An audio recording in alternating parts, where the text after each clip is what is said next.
Good day, everybody. Hope everybody's doing a good job. This is Jailbird Earl, and I'm doing this a solo video. Jailbird Earl Jr. is not here right now, and it wouldn't really matter because what I'm talking about today he hasn't really seen. And I'm talking about one of my favorite video game series, Resident Evil.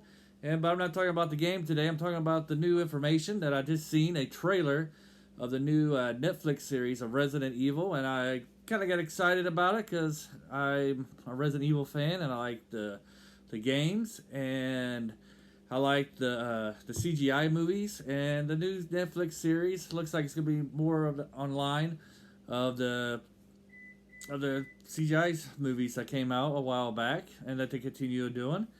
And if you're interested, just look up on YouTube Netflix Resident Evil, and you should see the brief trailer. It's about 30 seconds long.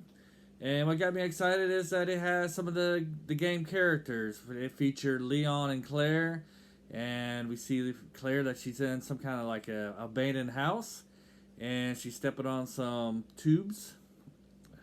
Probably contains some kind of virus, and she sees a body, and then it cuts over to Leon, who's in some kind of office facility, and a guy's getting attacked by a zombie, and he saves their lives. And that's basically the whole trailer, in a nutshell, really. But I'm excited because it's featuring Leon and Claire, and it's been a long time since we've seen those two together, and hopefully there's some episodes where they're working together and they see each other.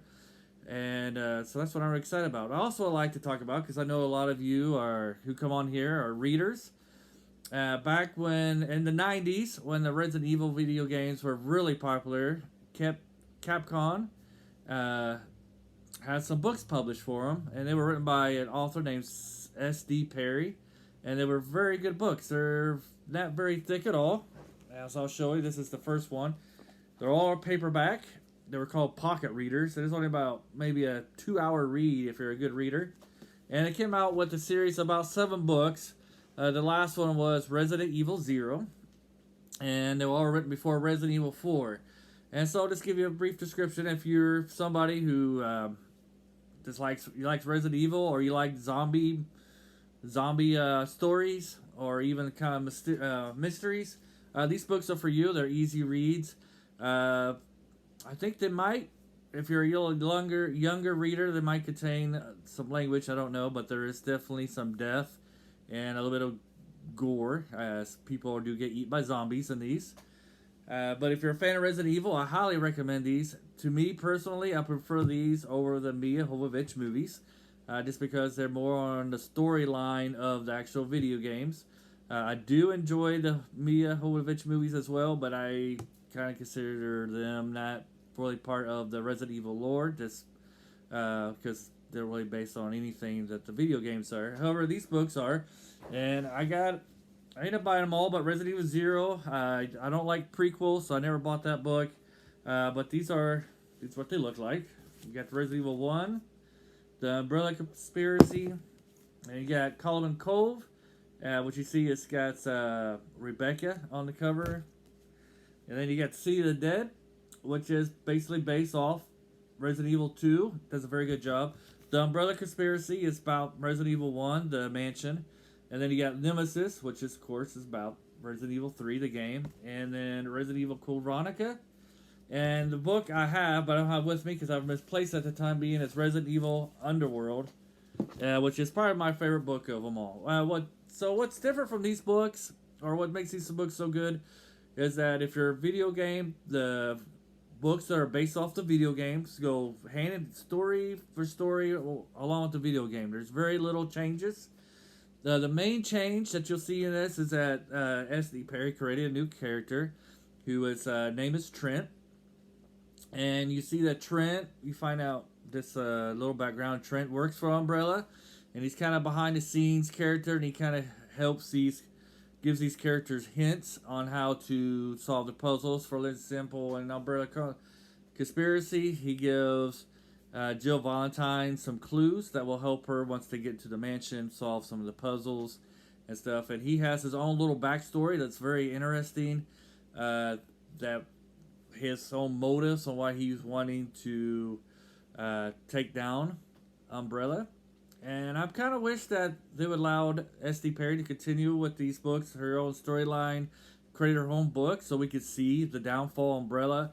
As you know, in the video games, we don't really get to take down the actual organization, but we get to hear about their downfall. It would have been nice if they allowed her to actually do a book about that, and so that way we could get a closer on her character Trent, who is he's plays a very very small. He only appears usually at the very beginning of the books, and then he disappears. Kind of says, "Hey, this is what you guys need to do," and he's very mysterious to them. They don't know what his real motives are. But I really like it. And another difference is you gotta understand these were written before Resident Evil 4. So on her storyline, when you get to book number 4, I believe in the series, Resident Evil Underground, you get to see that there's a little bit of a romance going on between Claire and Leon, which is kind of interesting, and how they're dealing with their traumatic events, the traumatic events that happened to them in Resident Evil 2. What makes Caliban Cove, the second book, is interesting because you're following Rebecca, and she introduces her own set of characters in these, and there's like a team of STAR members from a different police station, I guess, because they're not really part of the police. They're police, but they're kind of separate. But they're from a different department, and they're friends with Barry and Chris and them, and they all meet and they go on their own investigation. It takes them to Caliban Cove. And what's interesting about this is before Resident Evil 4, these zombies in Caliban Cove, they're actually kind of intelligent. They actually have like weapons, and they use these weapons against the STARS members. And I remember the first time I read that, I wasn't really sure if I liked it or not. But it's kind of, it makes me wonder if they told her what's going to come in the future, or maybe they perhaps borrowed her idea. But yeah, so they got like smaller zombies, and then the scientist in this, he's all proud and stuff, and he kind of hates on William Birkin, calling William Birkin's creation idiots and stupid zombies that don't really have the intelligent, inferior zombies to his type thing. And so, but it was really good because it featured Rebecca. And then what I like about the fourth book, Underworld, is that they go to another secret umbrella organization. In this instance, we actually get to see Rebecca interact with Leon and Claire, which, as far as I know, except for the last CGI movie, was it Vendetta, Resident Evil Vendetta, you didn't see Rebecca and Leon never interact. But in this book, they do, and you actually get to see some reaction between Rebecca and Claire, which is very good. Good funny, get some funny moments between the two, and it's nice to see when characters from different movies or different books, or in this case, different video games interact with each other. And I think she did a very good job. All the characters are very believable. They're just basically the same as you see them in the video games. She gives them more background, a little bit more depth into their characters. And if you're a big Resident Evil fan, they're a great read. I highly recommend them. You'll enjoy them immensely.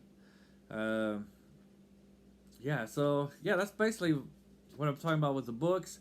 They're great, and you should read them. You get more character development. Get interactions with characters from different games that you normally didn't get. I mean, one of the things I like about Resident Evil 6 was the idea that, we finally got to see Chris and Leon in the same game together, interacting with each other. And then we got to see older Sherry and how she interacted with Leon and Chris after all those years. So these are definitely great books for that. And so that's why I'm interested in this TV series. I'm hoping that Chris and Jill will come back into it, and Rebecca, and we'll get to see everybody. And it looks like the characters, from what I see, Claire and Leon, they're older. They're probably, I would say, mid-30s to maybe their 40s. So it's probably about 10, 15 years after Resident Evil 2. So hopefully we'll get the Sherry that we got in Resident Evil 6 will appear. And and it's supposed to come out next year in March. And so, yeah, so I'm very excited for that. And I hope you enjoyed this video. If you did so, please hit the like button, share it with your friends. And if you get time, you run across these books in a library, which I doubt you'll find them, but, you know, maybe you can buy them off Amazon or something. And get a chance to buy them, you'll enjoy the read. And so thank you, and have a great day. Bye.